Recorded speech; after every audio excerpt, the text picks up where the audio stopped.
है 6 चीजें बता रहे हैं इस श्लोक के अंदर।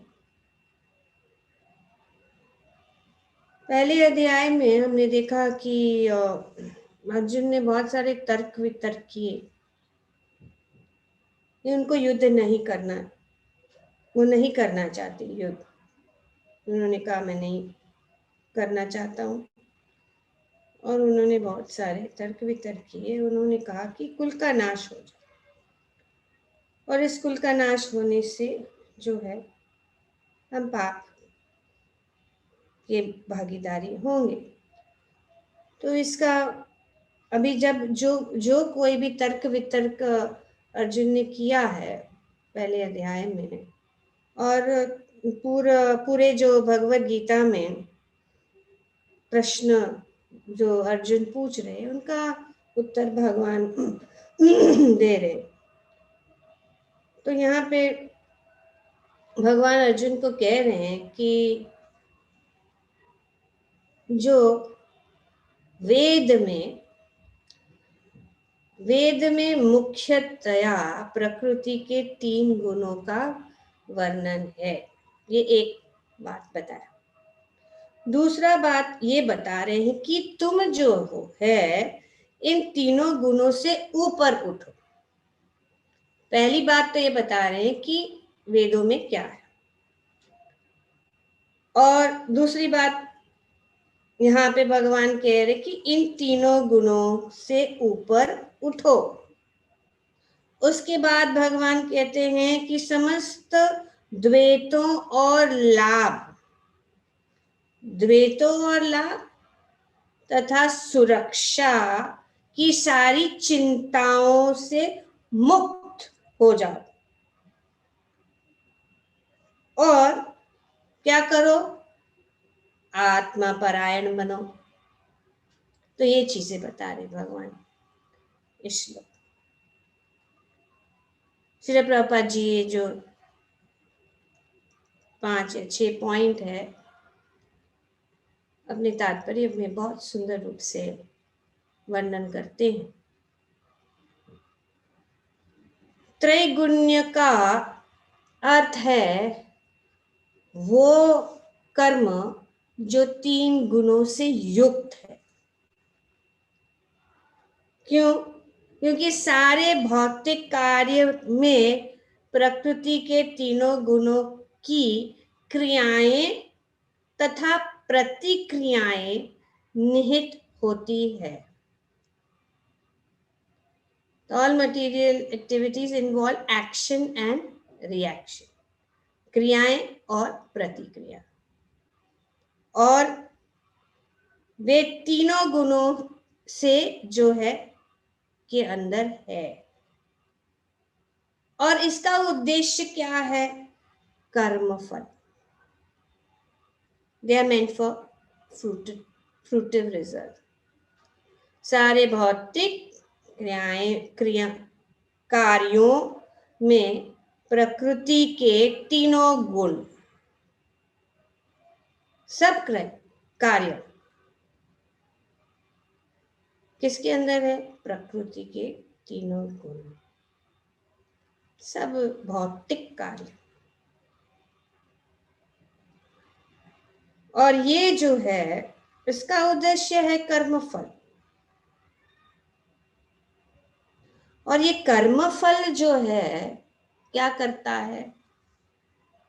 भौतिक जगत में बंधन का कारण है, बंदी बन के रहना।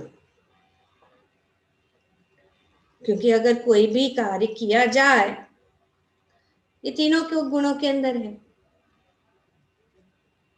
और 3 गुणों के अंदर जो है चाहे वो सतगुण है, चाहे वो रजगुण है, या चाहे वो तमगुण है,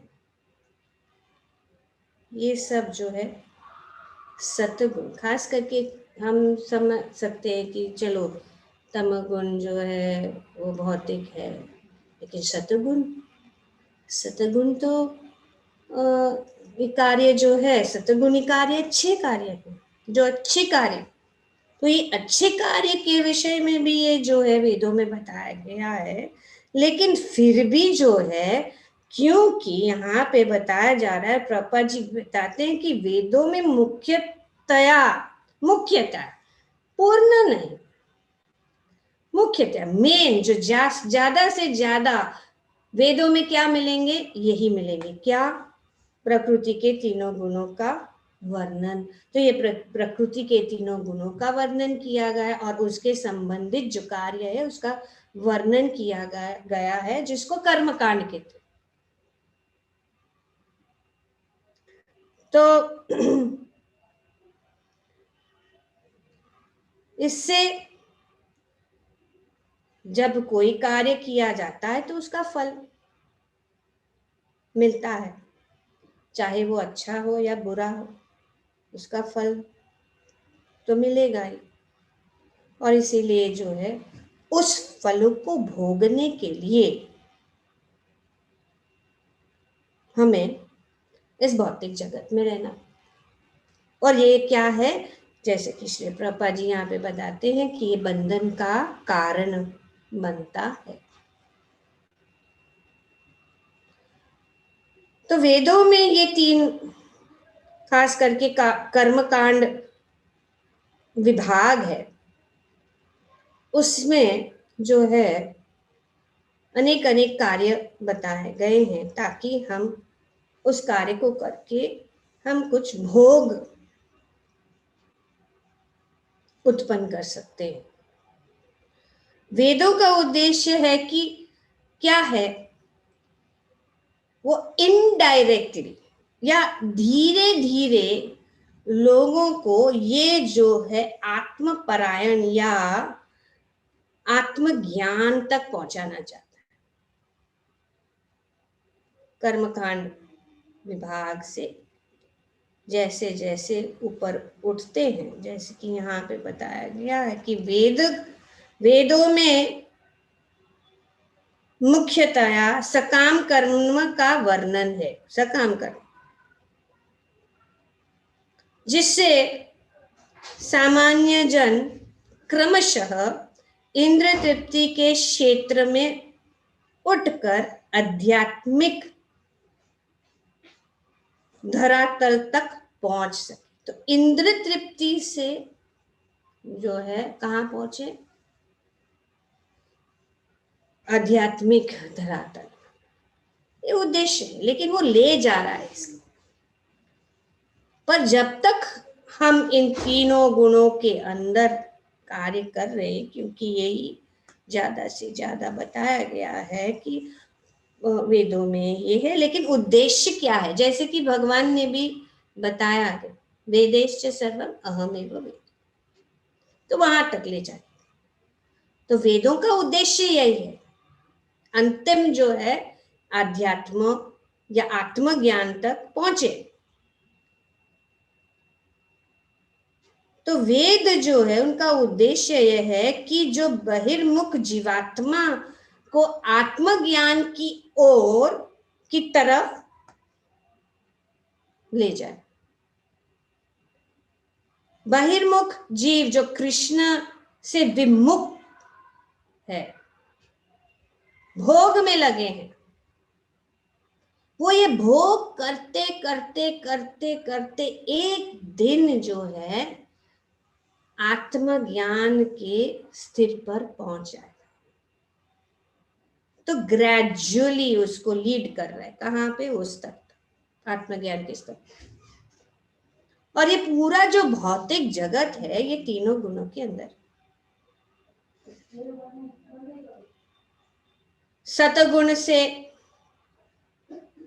जब हम सतगुण में रहेंगे तो सतगुण से हम जे ऊंचे स्तर को प्राप्त करेंगे, और रजोगुण में अगर हम हैं तो वहीं के वहीं स्थिर रहेंगे,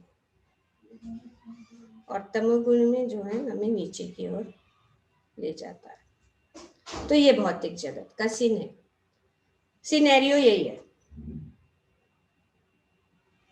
कभी और हम देखते हैं कि कंपटीशन चलता रहता है गुणों के बीच में, कभी सतगुण प्रबल है तो कभी रजोगुण, कभी रजोगुण प्रबल है तो तमोगुण के ऊपर उठ जाते हैं, या तमोगुण प्रबल है तो रजो और सतगुण से इनका जो कंपटीशन चलता रहता है। तो इसीलिए भगवान यहाँ पे अर्जुन को कह रहे हैं कि अगर इस भौतिक जग सतगुण में भी अगर हो तो सतगुण से ऊपर उठो।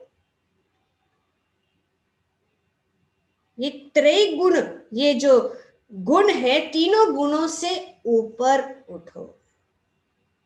क्यों? क्योंकि ये सब तीनों गुण जो है भौतिक जगत के हैं, आध्यात्मिक जगत के।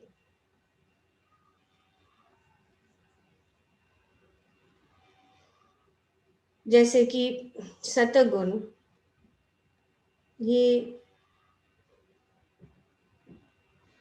कोई योग्यता नहीं है, आध्यात्म का योग्यता नहीं। सतगुण जनरली लोग सोचते हैं, specially in this world people think goodness, compare goodness to spirituality. वो नहीं, स्पिरिचुअलिटी गुडनेस गुण है, ये कुछ क्वालिफिकेशन नहीं। प्रभुपाद जी कहते हैं कि goodness is not a qualification for spiritual advancement. क्योंकि लोगों का ये मत है कि अच्छा करो, किसी का बुरा मत करो। ठीक है, अच्छा है, ये सतगुण में है, लेकिन ये जो है हमें इस भौतिक जगत से बाहर नहीं निकाल सकता है, वो जो बंधन का कारण। इसीलिए हमें समझना है ये तीन गुण क्या है, और खास करके सतगुण में ये जो है गलत फहमियां हो जाती है कि हम अच्छे हैं, हम किसी का बुरा नहीं करते हैं, हम किसी को हानि नहीं पहुंचाते। ठीक है, अच्छा है। ये क्वालिफिकेशन है किसके लिए? शुद्ध सतगुण, या जो ये इसको पार करने का, उसके ऊपर उठने का। तो इसीलिए यहाँ बताया जा रहा है कि तीनों गुणों का, और इन तीनों गुणों से ऊपर उठो, अबव गुडनेस, सतगुण से भी ऊपर उठो। वेरी इंपॉर्टेंट पॉइंट है समझना, क्योंकि जब तक ये नहीं समझे, हम सोचते हैं कि हम जो है अच्छे स्थान में हैं, हम किसी का कुछ नहीं बिगाड़ते, हम झूठ नहीं बोलते हैं, हम किसी को हानि नहीं पहुंचाते हैं, हम कुछ अच्छा खाते हैं, कुछ यहाँ, ये सब गुडनेस। तो ये क्वालिफिकेशन है ऊपर उठने का। पर जब तक हम भौतिक जगत में है, चांसेस है कि हम नीचे की ओर जा सकते हैं, क्योंकि ये कंपटीशन हमेशा। तो जब हम इनको लांग के हम जो शुद्ध सतगुण में आ जाएंगे, तब जो है हम इनसे मुक्त हो जाएंगे और बंधन से मुक्त हो जाएंगे। तो इसलिए श्री कृष्ण अपने शिष्य तथा मित्र के रूप में अर्जुन को सलाह देते हैं कि वे वेदांत दर्शन के आध्यात्मिक पद तक ऊपर उठे, जिसका प्रारंभ ब्रह्म जिज्ञासा अर्थात परम आध्यात्मिकता पर प्रश्नों से होता है, अथा तो ब्रह्म जिज्ञासा। ब्रह्म के स्तर पर ये जिज्ञासा जो है, और वो शुरुआत होता है उपनिषदों से। आध्यात्मिक जीवन का शुभ आरंभ होता है। तो कर्म कांड, उपनिषद भी वेदों में से जुड़ा हुआ, जैसे कि यहाँ पे हम भगवद गीता उपनिषद है, गीता उपनिषद, पर इसको पंचम वेद भी कहते हैं। तो इसमें जो बताया गया है कि हमें ऊपर उठना है, यहाँ पे वर्णन किया जाए। तो ये सतगुण जो है उससे ऊपर उठना है। और ये जो कृष्ण भावनामृत, ये आध्यात्मिक स्तर है। उस आध्यात्मिक स्तर में सतगुण ऑलरेडी है, क्योंकि जैसे हम देखते हैं, अब कुछ दिन पहले या कल नहीं परसों 4 तारीख को दीक्षा हुई थी लोगों का। तो अब जो है इस आध्यात्मिक स्तर से, इस भौतिक स्तर से आध्यात्मिक स्तर, तो आध्यात्मिक स्तर पे आने के लिए वो सतगुण तक रहना जरूरी है। तो सतगुण में हम देखते हैं कि जो लोग दीक्षा ले रहे हैं उनको बताया जा रहा है कि 4 नियमों का पालन कर, तो वो सतगुण के स्तर पे आ, क्योंकि वो जो कार्य है, जो भौतिक कार्य है, जो रजोगुणी या तमोगुणी कार्य है, उन्होंने छोड़ दिया। तो ये क्वालिफाइड हो गए। किसके लिए क्वालिफाइड हो गए? ये जो मार्ग पे, आध्यात्म के मार्ग में प्रवेश करने के लिए वे जो है योग्य बन गए। तो ये बहुत सुंदर, ये कृष्ण भावना या भक्ति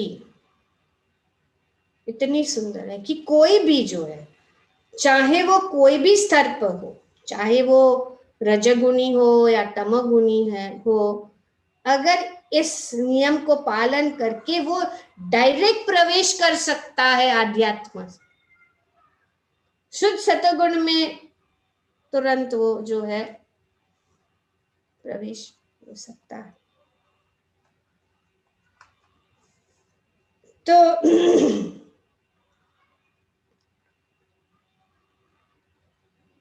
जब इंद्रिय तृप्ति के कार्य तथा कर्मकांड तथा भव बंधन से छूटने का ये जो है श्री भगवान ने इस भौतिक जगत की सृष्टि करने के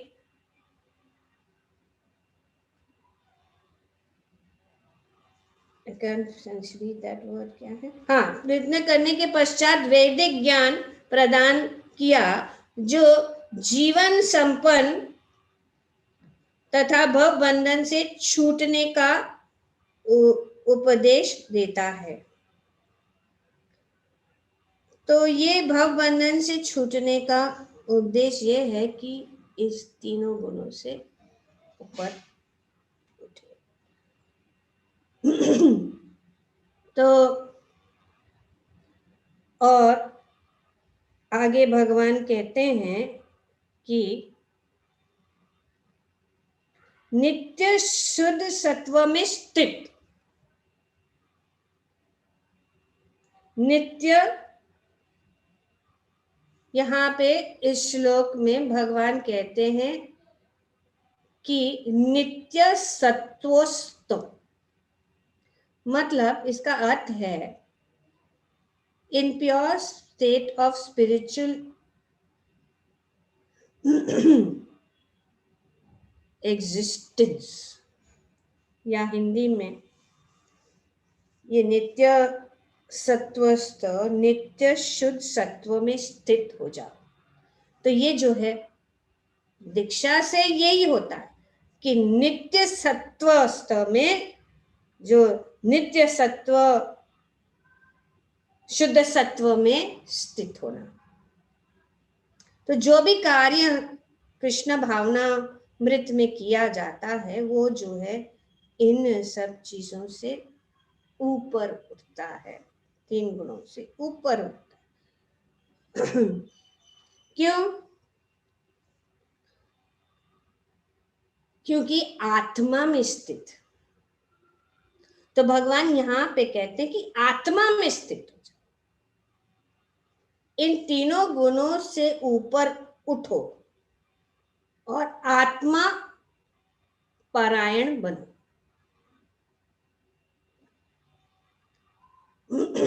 आत्मा वान आत्मा या आत्मा में स्थित।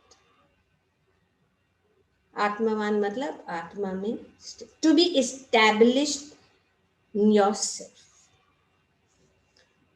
What is the meaning in English? The Vedas deal mainly with the subject of the three modes of material nature. O Arjuna, become transcendental to these modes, be free from all dualities and all anxiety for gain and save, and be established in the self. Atmavan. तो क्योंकि हम भगवान के अंश हैं, तो हम जो है भगवान के साथ जो है हमारा संबंध है। तो ये आत्मावान या आत्मा में स्थित का अर्थ ये है कि हम भगवान में एस्टैब्लिश हो जाए, अब भगवान में स्थित हो जाए, भगवान के साथ जुड़ जाए।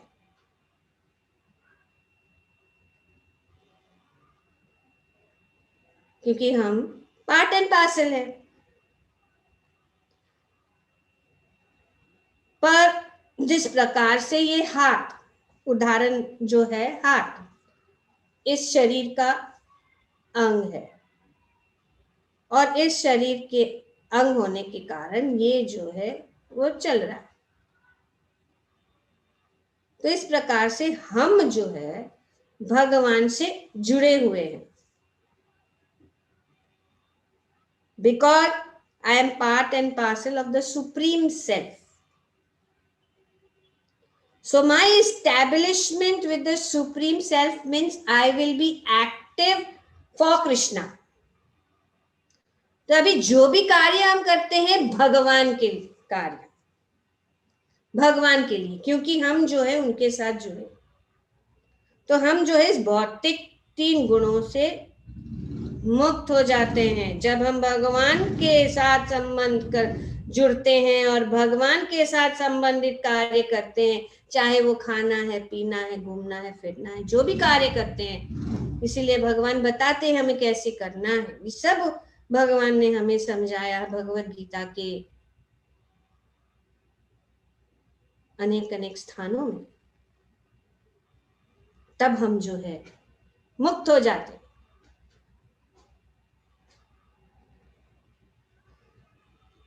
तो श्रीमद् भागवतम में मुक्ति क्या है? मुक्ति का अर्थ है मुक्ति हित्वा अन्यथा, हित्वा अन्यथा रूपम।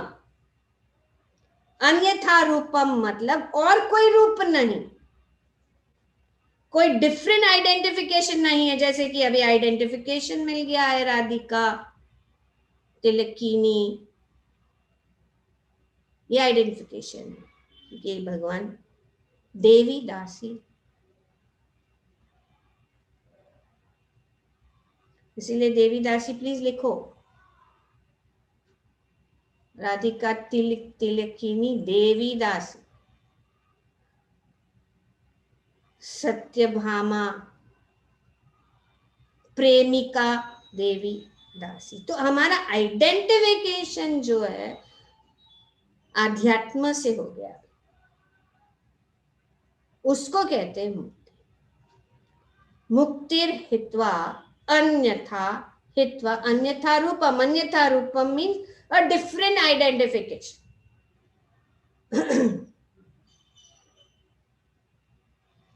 And when one gives up the different identification and is established in his real identity, that is called mukti.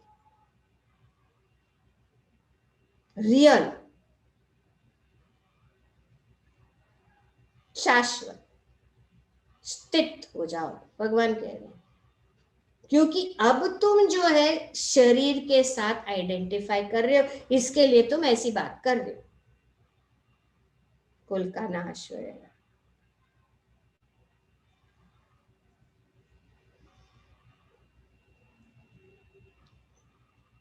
तो अगर वो आंकड़ा पहले क्लियर है, इस भगवद गीता के दूसरे अध्याय में जब भगवान आत्मा के विषय में बात बताते हैं कि ये पहला, ये बंधन से मुक्त होने का यही एक वेरी इंपॉर्टेंट जो शिक्षण भगवान ने दिया कि आत्मा और शरीर में क्या अंतर है। और जब तक हम आत्मा, शरीर और शरीर के साथ संबंधित जो भी चीजें हैं उसके साथ हम आइडेंटिफाई करते रहेंगे, तभी इस भवबंधन में हम फंसते जाएंगे। तो उससे ऊपर उठो। आत्मज्ञान, आत्मपरायण, इसका अर्थ ये है। आत्मा से शारीरिक संबंध है कि मैं शरीर हूँ, मैं इस देश का हूँ, उस देश का हूँ, I am American, I am Indian, I am ये, मैं ये हूँ, मैं हूँ। तो ये जो है मिथ्या अहंकार और शारीरिक संबंध। मुक्ति मतलब इन सबसे मुक्त हो। आत्मा, अहम ब्रह्मास्मि। तो वेदांत का पहला ही क्या है? अथातो ब्रह्म जिज्ञासा। अब हमें मनुष्य जीवन मिला है तो ब्रह्म जिज्ञासा करो। तो हम भक्तों के लिए वेदांत सूत्र, और वेदांत सूत्र की टीका श्रीमद् भागवतम है। It's a natural commentary of the Vedanta Sutra, Srimad Bhagavatam. Natural commentary मतलब ये कमेंट्री उसी से लिखा गया है जिसने वेदांत को लिखा है, बाय द ऑथर। तो हम भक्तों के लिए जो है ये स्तर पर पहुंचने के लिए श्रीमद् भागवतम, भगवद गीता का अध्ययन करने से, और इसमें जो बातें बताए गए हैं, जैसे कि यहाँ पे बताया गया, ये उपनिषद विभिन्न वेदों के अंश है।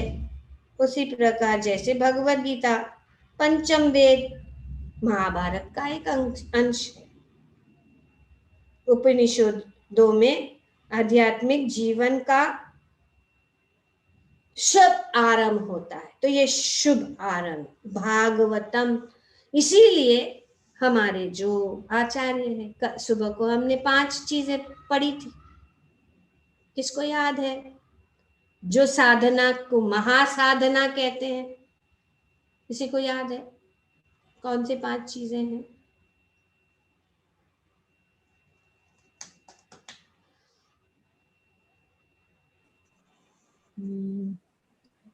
यस, जय श्री राधा,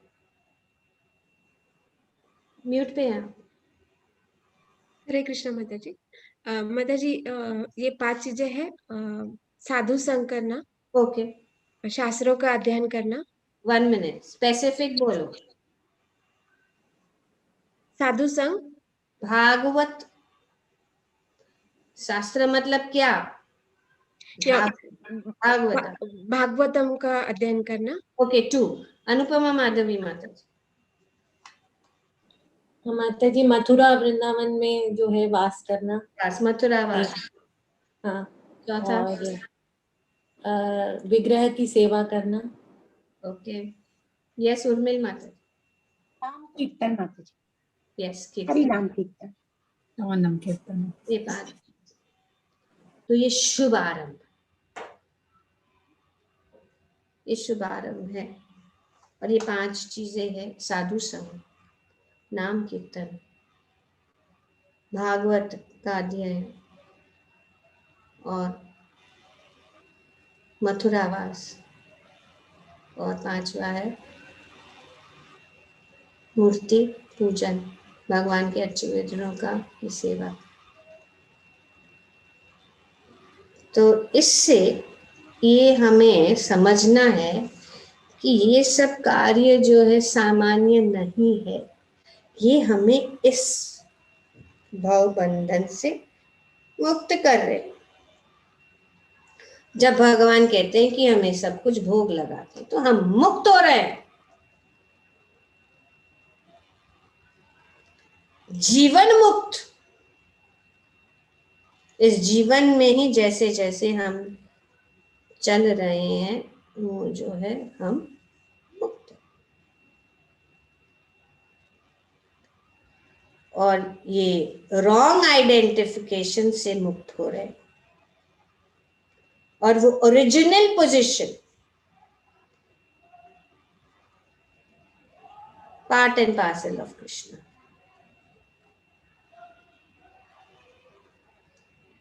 तो यहाँ पे बताया मनुष्य को जब तक भौतिक शरीर का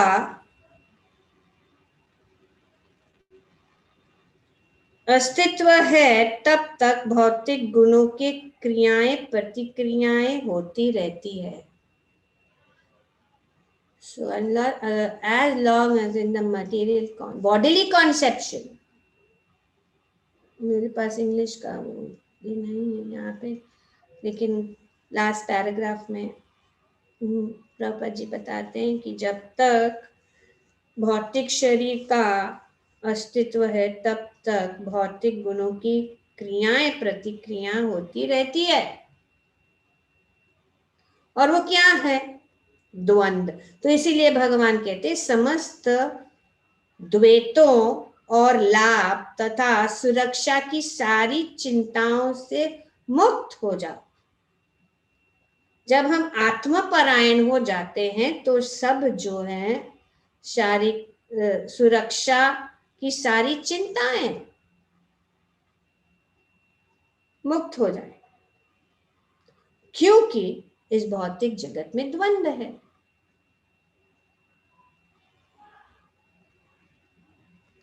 अंधकार का कोई अस्तित्व नहीं है बिना रोशनी। रोशनी है इसके लिए अंधकार, अंधकार है तो रोशनी है, सुख है तो दुख है।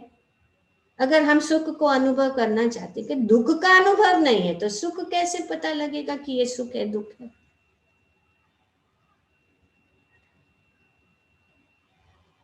तो इसीलिए भगवान पहले ये पॉइंट भी क्लियर करें। This are very important exam. इस अपने फिलॉसफी को अच्छी तरह से जानना जरूरी है। मार्तस स्पर्शस तो कौन थी शीतोष्णा सुख दुख कदा, और ये हमेशा के लिए आते जाते हैं ऋतु के समान। सुख आता है तो कभी दुख, कभी हम जानते हैं अभी सुख का अनुभव किया तो अभी जब कष्ट आए तो हम पता अच्छा ये दुख है। एक्चुअली ये दुख और सुख है ही नहीं। कहाँ आध्यात्मिक जगत में एब्सोल्यूट प्लेटफॉर्म पे आना है। ये द्वंद के जगह में नहीं रहना है। तो इसीलिए यहाँ पे कहा गया कि मनुष्य को चाहिए कि सुख दुख या शीत गर्मी जैसे द्वैताओं से को सहन करना सीखे। ताम तितिक्षस्व भारत, लर्न टू टॉलरेट। ये सब फेजेस हैं, आते हैं जाते। स्थित हो जाओ। जब स्थित हो जाएंगे तो इतना भी तूफान आएगा पूरी जगह और सराउंडिंग में स्थित है, भगवान श्री कृष्ण के चरण कमलों में स्थित है, तो ये जो है हमें हिला नहीं सकते। जैसे कि कोई तूफान हो तो किसी चीज को पकड़ना है,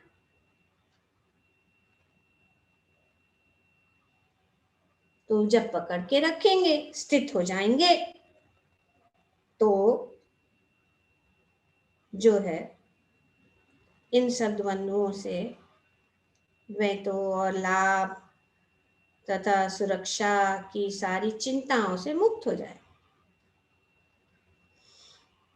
इसका प्रोसेस को फॉलो करना है तो इसको अनुभव कर सके। प्रोसेस है इस युग में हरि नाम। इसके लिए दूसरा साधना का पॉइंट है हरि नाम,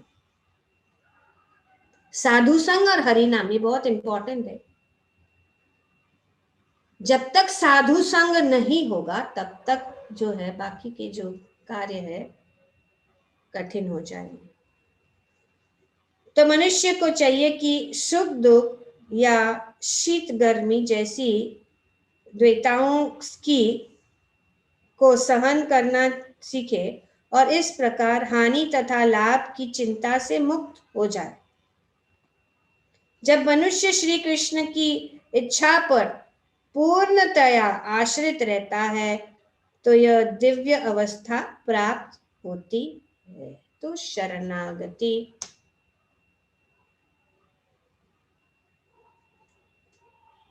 तो ये जो है द्वंद्वों से मुक्त और चिंताओं से मुक्त होने के लिए हमें पूर्णतया भगवान के आश्रित रहना है। तो हम ये दिव्य अवस्था प्राप्त कर सकते हैं। कठिन है, कहने के लिए बहुत सरल है, लेकिन उसको प्रैक्टिस करना जरूरी है, उसको इम्बाइब करना जरूरी है, अपने जीवन में उसको उतारना जरूरी है। और जैसे जैसे हम उसको उतारेंगे तब हम जो है इन सब द्वंद्वों और चिंताओं से मुक्त हो सकते हैं। और इसका प्रोसेस यही है जो भी हम 5 मेन है, हरिनाम, साधु संग, मथुरावास और श्रीमद् भागवतम का अध्ययन और अच्छे विग्रह की से, इससे हम जो है इस शुद्ध स्वत्व में स्थित हो जाए। बोलो श्रीमद् भगवद गीता की जय। ओम तत्सत। Hare Krishna. Thank you very much.